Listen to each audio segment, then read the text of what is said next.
दोस्तों अस्सलाम वालेकुम।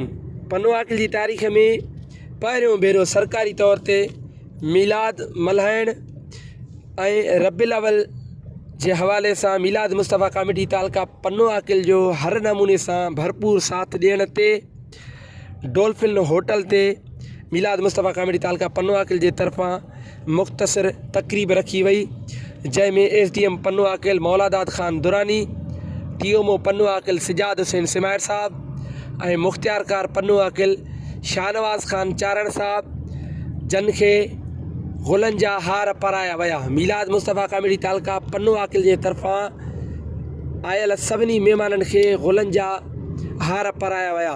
हिन मुख़्तसिर प्रोग्राम में ख़ासि शिरकत हज़रत क़िबला साईं सैयद मोहसिन हुसैन शाह बुखारी साहब जन कर फरमाई।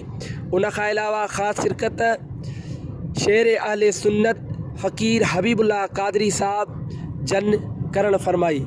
मीलाद मुस्तफ़ा कमेटी तालका पन्नो आकिल जा तमाम मेंबर हिन तक़रीब में अल्हम्दुलिल्लाह शामिल हुआ।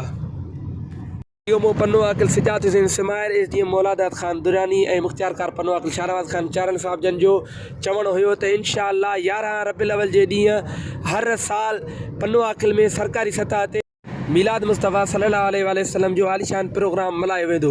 अल्हम्दुलिल्लाह हिन प्रोग्राम जी पुॼाणीअ ते हज़रत क़िबला साईं सैयद मोहसिन हुसैन शाह बुखारी साहब जन दुआ करण फरमाई। तमाम दोस्तनि जूं वॾियूं महिरबानियूं। हिन वीडियो खे वधि खां वधि शेयर कंदा ऐं लाइक कंदा, पेज खे फॉलो कंदा। वॾी महिरबानी।